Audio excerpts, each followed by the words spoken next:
wabarakatuh. Nahmaduhu nusalli wa nusallimu ala rasulihil karim amma ba'du. Adalah jemaah salat subuh yang dimulakan Allah, kita lanjut ngaji as-sunnah wal bid'ah.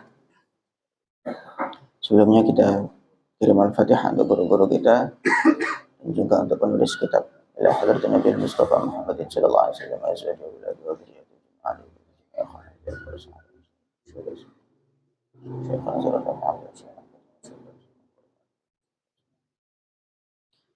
وإلى شيخ عبد الله محفوظ محمد الحبيب العالمي الحضرة اللهم اهدنا الفاتحة. أعوذ بالله من الشيطان الرجيم. بسم الله الرحمن الرحيم. الحمد لله رب العالمين الرحمن الرحيم مالك يوم الدين إياك نعبد وإياك نستعين اهدنا الصراط المستقيم صراط الذين أنعمت عليهم غير المغضوب عليهم ولا الضالين آمين. بسم الله الرحمن الرحيم. Al-Hadithul Arba'un, hadis yang ke-40. Ini masih dalam bab bagaimana sikap Nabi Shallallahu Alaihi Wasallam terhadap hal-hal yang baru yang tidak beliau contohkan secara langsung. Rawa Ibnu Hibban an Ibnu Umar anna Nabi Shallallahu Alaihi Wasallam qala, Nabi bersabda di Abi Bakrin kepada Abu Bakar, mata tu'tiru, kapan kamu witir Abu Bakar? Qala, Abu Bakar menjawab, utiru thumma anamu, aku pertama witir dulu baru kemudian tidur. Abu Bakar menjawab, saya Rasulullah witirnya sebelum tidur. Qala, Nabi bersabda, bil jazmi akhadta, kamu mengambil kamu mengambil bagian keteguhan. Wa sa'ala, dan Nabi bertanya Umar kepada Sayyidina Umar, mata tu'tiru, kapan kamu witir wahai Umar? Qala, Umar menjawab, anamu thumma aqumu, aku tidur kemudian aku bangun, fa'utiru, kemudian aku witir. Nah, bedanya kalau Abu Bakar sebelum tidur witir, khawatir nanti kalau misalkan tidur tidak kebangun, makanya bil jazmi, kamu mengambil jalan supaya istiqomah, supaya teguh terus, konsisten, bisa witir terus. Karena Nabi Shallallahu Alaihi Wasallam menganjurkan witir itu banyak sekali. Bahkan di madhab Imam Hanafi, witir itu hukumnya wajib. Witir itu wajib. Dan dalam madhab kita, madhab Syafi'i, sunnah. Tapi sunnah yang muakkadah, sunnah yang sangat dianjurkan. Anjuran itu lebih kuat. Nabi tanya kepada Abu Bakar, kapan kamu witir Abu Bakar? Abu Bakar, saya witir sebelum tidur. Witir dulu baru tidur, sehingga bisa konsisten terus. Maka Nabi mengatakan, bil jazmi akhadta, kamu ngambil bagian keteguhan, sebagian konsisten, supaya kamu, karena orang nggak tahu, begitu dia mungkin kecapean atau gimana, tidur kemudian nggak bangun untuk mengerjakan witir. Sedangkan tanya kepada Sayyidina Umar, kapan kamu witir? Maka Sayyidina Umar menjawab, ana thumma aqumu fa'utiru, saya tidur dulu, kemudian tengah malam saya bangun dan saya berwitir. Qala, Nabi mengatakan, fi'lal qawi akhadta, kamu mengambil bagian perbuatannya orang yang kuat, kamu mengambil kebiasaan orang yang kuat. Maksudnya dia yakin mesti bangun kalau akhir malam, sehingga mengambil witir di bagian akhir malam. Maksudnya sama Nabi dibenarkan dua-duanya, gitu ya. Nabi mencontohkan kalau witir itu beliau mesti akhir malam, tidur dulu baru kemudian witir. Ini bagian Nabi. Waktu tahajud, setelah selesai tahajud baru witir. Nah, tapi Abu Bakar kan punya hal yang berbeda dalam mengerjakan witir. Ternyata Abu Bakar mengerjakan witir sebelum tidur. Sama Nabi nggak disalahkan. Padahal Nabi nggak mencontohkan. Tapi Nabi malah mengomentari, bil jazmi akhadta, kamu mengambil bagian keteguhan atau konsisten, sehingga sebelum tidur mesti witir dulu. Sayyidina Umar juga dibenarkan karena memang ikut apa yang dicontohkan baginda Nabi Shallallahu Alaihi Wasallam.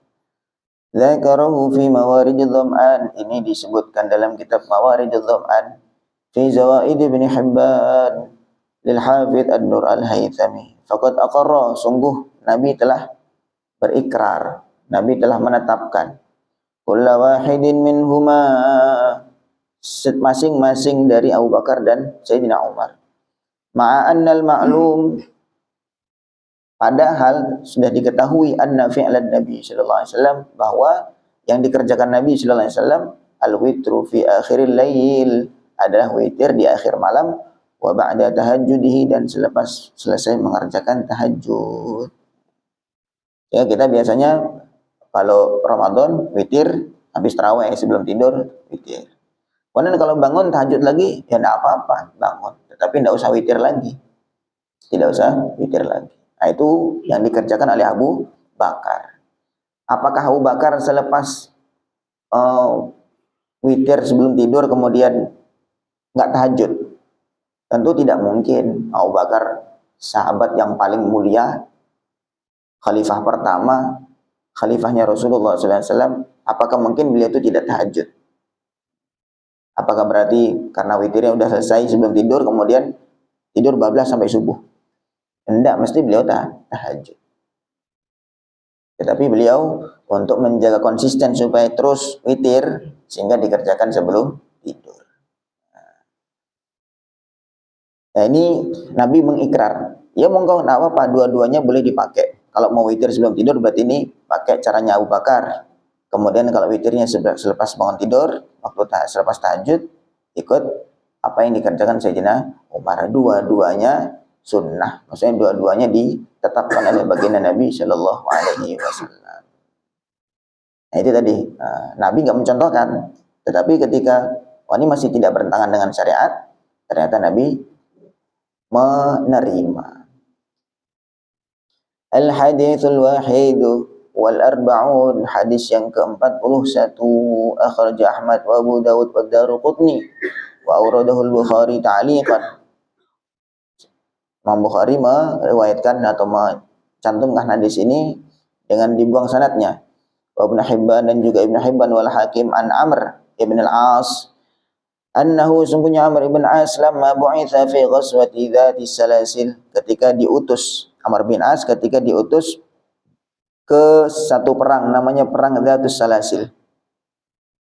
Amr bin As bercerita, ihtalamtu, aku ihtilam atau mimpi basah, fi lailatin, dalam satu malam, baridatin yang dingin, syadidatul bardi, dengan dingin yang sangat. Fashfaqtu, maka aku takut, aku khawatir, ini tasaltu, kalau aku mandi, an ahlika, aku bisa sakit atau aku bisa sakit lah. Fatayammamtu, maka aku tayamum, tsumma shallaitu, kemudian aku salat, bi ashabi, dengan sahabat-sahabatku, kemudian aku salat. Aku tayamum dulu, aku salat subuh, salat subhi, salat subuh.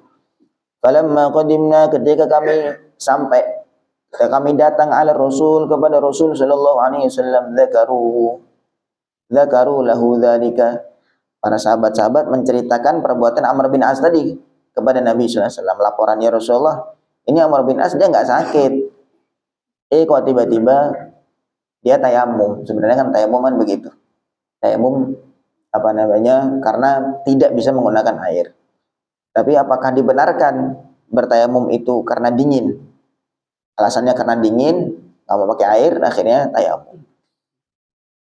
Faqal, maka Amr bin As mengatakan, Nabi bersabda, ya Amr,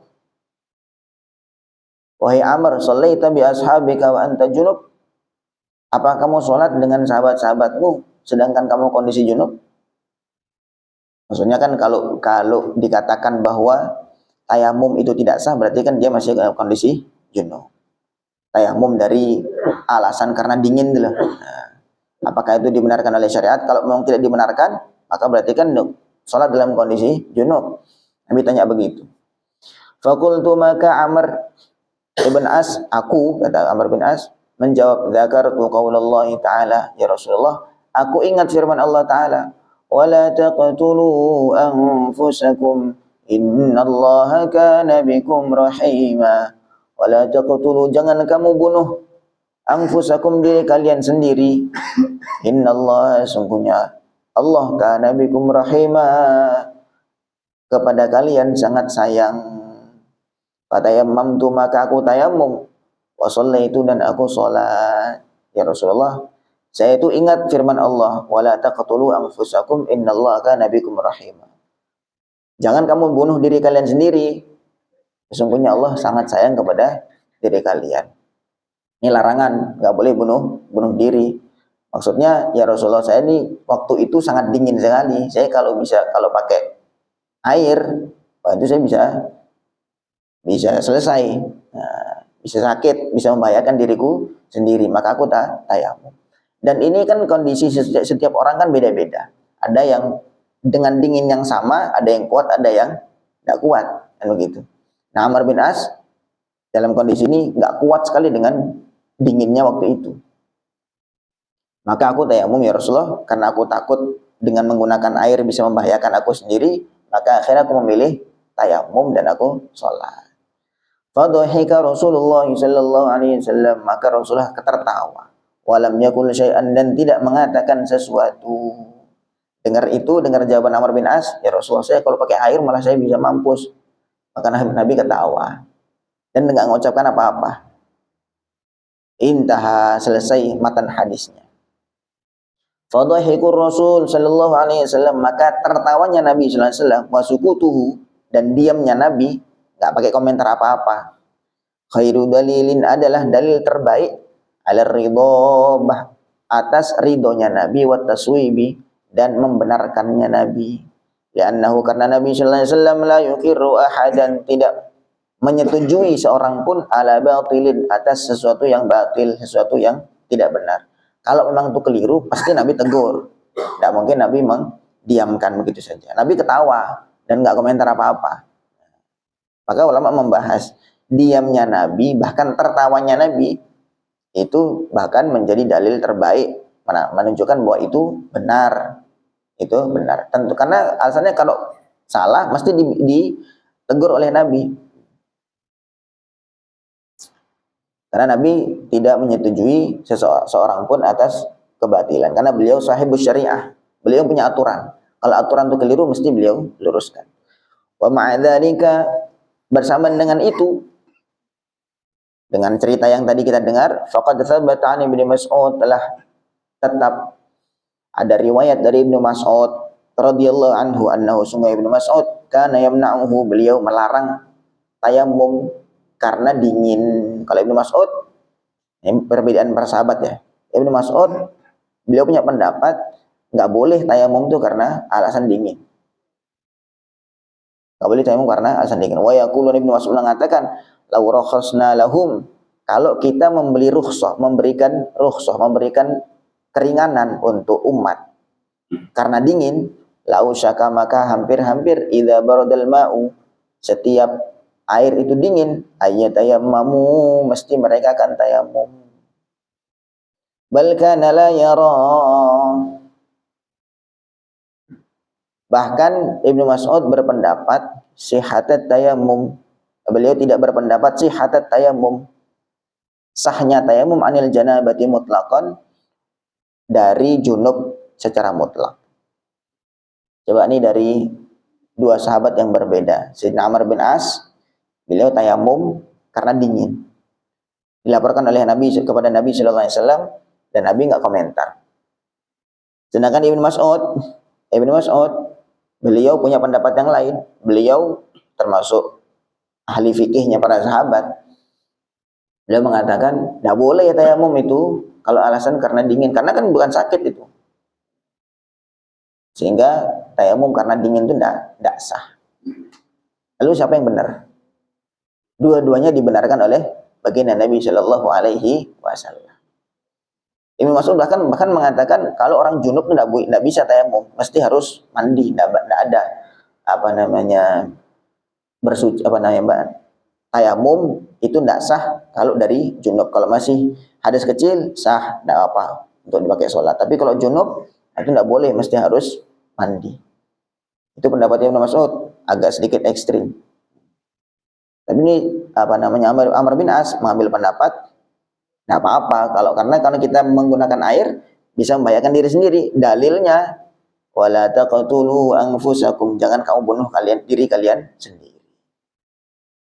Nah, itu bagaimana perbedaan para sahabat berbeda. Nabi masih ada. Kemudian Nabi membenarkan kedua-duanya.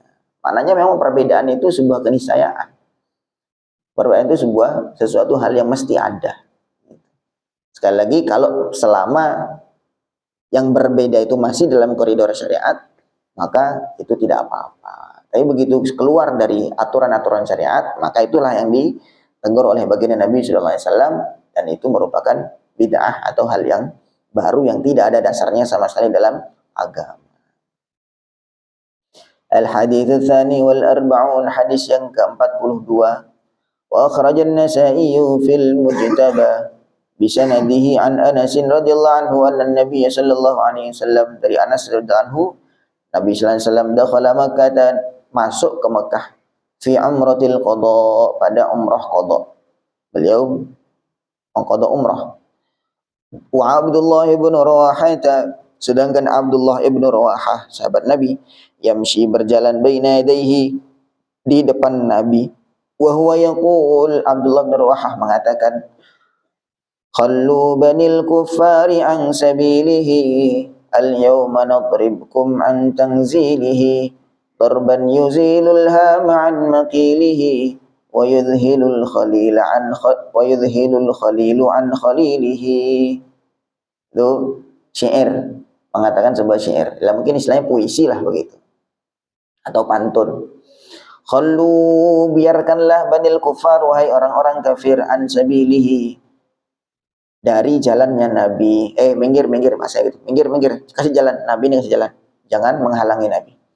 Al-yawma nadribkum ala tanzilihi, al-yawma, hari ini, nadribkum, kami akan memukul kalian, ala tanzilihi, karena kitab Al-Qur'annya.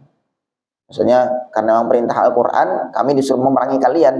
Kami hari ini saya akan perangi kalian.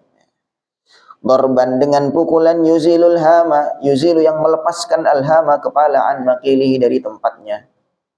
Wa yudhilu, dan melupakan, al-khalilu, kekasih melupakan, an khalilihi, dari kekasihnya.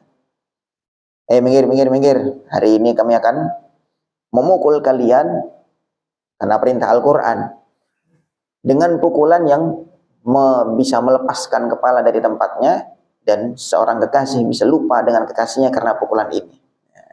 Bahasa istilahnya kalau dibahasakan secara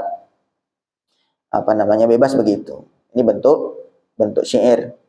Faqala lahu Umar, kemudian Umar negur kepada Abdullah bin Rawahah, ya bin Rawahah, hai Abdullah bin Rawahah, baina yaday Rasulillah sallallahu alaihi wasallam, di depan Nabi, wa fi haramillah, dan di tanah haram azza wa jalla, taqulu syi'ra, kamu mengucapkan syair. Kamu di depan Nabi mengucapkan syair, enggak boleh begitu.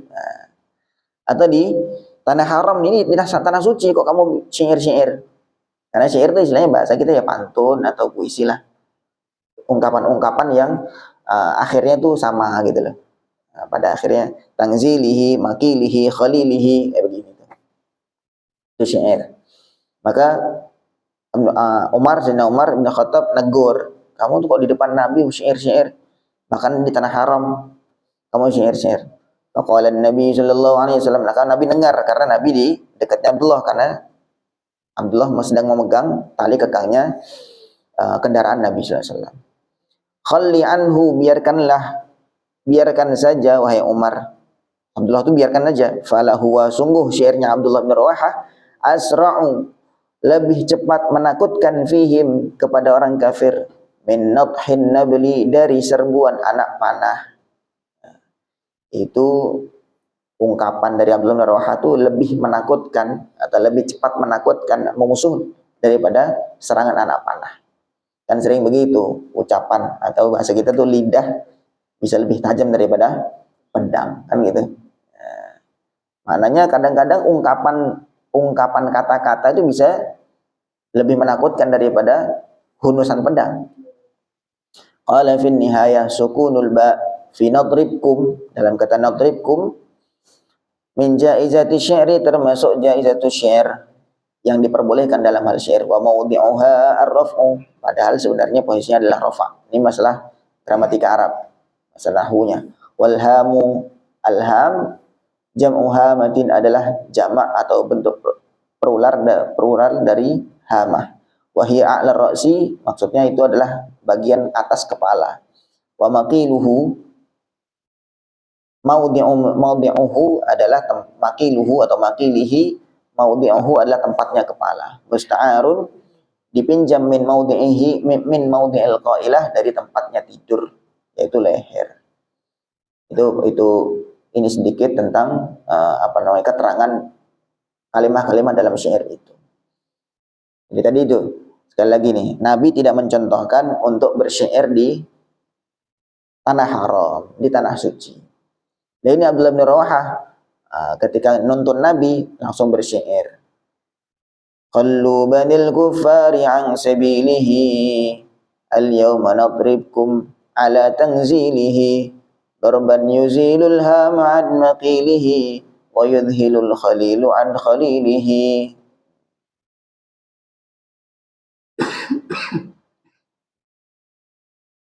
Masya Allah. Akhirnya Sayyidina Umar beda pendapat kan. Sayyidina Umar mengatakan pendapatnya tidak boleh itu syair-syair dari Nabi itu, bahkan apalagi di tanah haram. Tapi belum Rawahah ya bersyair aja. Terus gimana sikap Nabi? Nabi mengatakan biarin aja. Justru apa yang dibuat Ibnu Rawahah itu dengan menggunakan syair-syair itu kan menakutkan. Sekarang kami akan pukul kalian. Kadang-kadang itu kan ungkapan itu kan tidak mesti dikerjakan, tapi kadang-kadang itu bisa menakutkan musuh lebih daripada serbuan anak panah. Ya, Nabi masih membenarkan, tidak apa-apa. Al-haditsu tsalits wal arba'un, satu lagi. Hadis yang ke-43, haditsul Mughirah. Hadisnya Mughirah inda Muslim fi salati Abdurrahman bin Auf bin Nas, tentang salatnya Abdurrahman bin Auf bersama para sahabat. Fi ghazwati Tabuk, di perang Tabuk. Wajah Rasulullah sallallahu alaihi wasallam, dan datanglah Rasul. Wa shalla khalfa Abdurrahman masbuqan bi raqatin, dan Nabi salat di belakang Abdurrahman jadi makmum bahkan masbuk satu rakaat. Wa dzakara, dan Mughirah menceritakan khaufan nasi, ketakutan para sahabat waktu itu, mengdzalika, karena kejadian itu. Karena kan waktu itu Abdurrahman bin Auf langsung sholat mengimami, sedangkan Rasulullah belum datang. Mestinya kan nunggu Nabi. Karena beliau istilahnya selama masih ada yang menjadi imam itu orang terbaik, orang yang paling utama, yang paling soleh lah. Lah ada Nabi, nggak ada yang lebih soleh daripada Nabi. Mestinya Nabi jadi imam. Dan ini Abdurrahman bin Auf begitu datang untuk sholat, langsung beliau ngimamin sholat. Kemudian Nabi telat datang, bahkan sampai masbuk satu rakaat. Akhirnya sahabat-sahabat, wah nanti jangan-jangan Nabi marah nanti. Jangan-jangan Nabi marah. Jadi Mughirah menceritakan waktu itu manusia para sahabat waktu itu sempat khawatir, sempat bisik-bisik gimana nih. Wa qaular Rasul, dan juga Mughirah menceritakan sabdanya Rasul sallallahu alaihi wasallam ba'dama atamma rak'ata, selepas menyelesaikan salat. Asabtum, kalian benar. Kalian benar, sudah benar nih. Kamu salat di awal waktu, maksudnya segera salat tuh benar. Ya gebituhum, Nabi senang kepada para sahabat ang sallau, bahwa mereka salat as-salata li waktiha, salat mengerjakan tepat waktunya. Jadi jangan karena nunggu imam terus sampai habis waktunya. Ya kalian benar sudah mengerjakan sholat, udah waktunya sholat, ya langsung sholat aja. Begitu. Ya, mestinya kan umumnya kan begitu umumnya. Kalau imam belum datang, maka tidak diiqomahi. Imam belum datang, tidak diiqomahi. Pada aturan fikihnya itu, iqomah itu haknya imam. Iqomah itu hanya imam. Sehingga yang bisa menentukan iqamah itu sebenarnya imam. Jadi walaupun lama, kalau imam belum datang ya ditunggu. Karena sering tuh kadang sahabat-sahabat tuh sholat isya tengah malam sampai sahabat tuh lama nunggu sampai ketiduran. Gitu. sampai ketiduran, baru Nabi datang, baru diiqomah. Jadi selama Nabi itu kan rumahnya kan di mepet masjid, gitu, masjid. Sehingga sahabat-sahabat itu sholat tuh nunggu Nabi. Selama Nabi masih di rumah berarti Nabi masih jadi imam. Dan Nabi kalau belum datang ya nggak diiqomah terus sampai kadang sampai sholat isya sampai tengah malam. Baru kemudian Nabi datang, baru diiqomahi. Nah, jadi iqomah itu haknya imam. Nah tapi ternyata di sini Abdurrahman bin Auf kondisi Nabi masih ada. Nah, Nabi masih ada. Tapi masih dalam kondisi perang Tabuk ya, bukan sedang di Madinah. Waktu itu masuk waktu sholat, kemudian Nabi belum muncul, Abdurrahman langsung mengimami sholat bersama para sahabat. Bahkan Nabi makmum, bahkan masbuk 1 rakaat. Pada waktu itu wah khawatir nih gimana, jangan-jangan dimarah Nabi karena tadi melanggar tadi tuh iqomah adalah haknya imam, sedangkan yang pas jadi imam adalah baginda Nabi Shallallahu Alaihi Wasallam. Tapi Nabi membenarkan, asabtum, kalian benar. Nah apa itu? Yaghbituhum, Nabi senang kepada para sahabat ang sallu as-salata li waqtiha, mengerjakan salat pada waktunya. Intaha min mukhtasar Muslim lil Hafidz Al-Mundhiri wal hadits bi tulihi rawahu Malik. Hadis ini dengan bentuk panjangnya diriwayatkan oleh Imam Malik fil Muwatta, dalam kitab Al-Muwatta. Wa fihi, dalam kitab Muwatta itu yang diriwayatkan Imam Malik itu ada lafaz falamma qada sallallahu alaihi wasallam salatahu, ketika Nabi menyelesaikan salatnya, qala Nabi bersabda ahsantum, kalian telah berbuat baik, kalian telah berbuat benar. Seperti kita sekarang ini kan iqomah kan pakai waktu menit gitu. Nah, dengan begitu kadang-kadang imam yang diburu-buru oleh jamnya. Sebenarnya hak iqomah itu adalah haknya imam. Imam mau lama mau sebentar itu haknya imam, sebenarnya begitu. Kalau dalam kondisi tidak bepergian ya, maksudnya tidak dalam kondisi normal gimana, itu iqomah itu haknya imam. Sehingga tidak boleh diiqomahi sebelum imam datang. Nah kemudian yang sekarang berjalan di masjid-masjid, pada umumnya di sini juga sudah pakai waktu. Jadi imamnya kok datang nggak datang, pokoknya waktunya habis iqomah langsung, nah, begitu. Nanti gimana? Mana yang benar? Ya dua-duanya benar. Iqomah pakai waktu itu seperti kejadian siapa? Abdurrahman bin Auf tadi ini. Abdurrahman bin Auf. Kalau iqomah nunggu imam, walaupun lama memang belum datang, maka itu bagaimana yang dicontohkan baginda Nabi Shallallahu Alaihi Wasallam. Wallahu a'lam. Jadi perbedaan itu mesti ada, sebuah keniscayaan. Tadi selama tadi tidak keluar dari syariat. Ini maksudnya kita dikasih contoh-contoh bagaimana Nabi membenarkan selama itu tidak keluar dari syariat. Nanti kalau memang itu keluar dari syariat, mesti Nabi menegur. Karena Nabi itu sahibus syariah. Beliau yang mengatur syariat itu beliau. Syariat dari Allah melalui baginda Nabi Shallallahu Alaihi Wasallam. Maka kalau ada sahabat-sahabat yang salah, maka pasti beliau tegur. Tadi itu tentang tayamum, kemudian tentang waktu iqomah, kemudian masalah waktu witir. Ada perbedaan-perbedaan. Kemudian Nabi membenarkan semuanya. Sebenarnya kayak kita madhabnya ada madhab Maliki, madhab Syafi'i, madhab Hanafi dan Hambali. Mana isi yang benar? Ya dua-dua semuanya benar. Mereka beristihad dengan kemampuan mereka masing-masing. Maksudnya ijtihad itu bukan hanya dari para ulama-ulama fikih. Zaman sahabat tadi sudah ada ijtihad. Maksudnya keputusan mereka mengambil sebuah kesimpulan dari perintah yang sama. Dari perintah yang sama, itu mereka ambil kesimpulan yang satu. Kata Nabi, autiru ya ahlul Quran, wahai ahli Quran, wahai orang Islam, witirlah kalian. Atau Nabi mengatakan, ij'alu akhir salatikum bil laili witra. Jadikan akhir salat kalian di waktu malam hari itu salat witir. Maka ada yang mengatakan, Sayyidina Abu Bakar punya pendapat witirnya di sebelum tidur. Kemudian Sayyidina Umar witirnya pas akhir.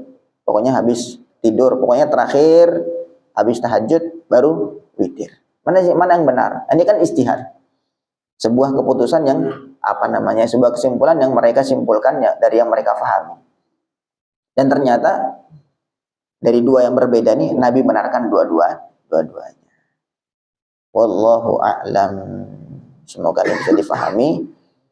Semoga menjadi tambahan ilmu untuk kita semua.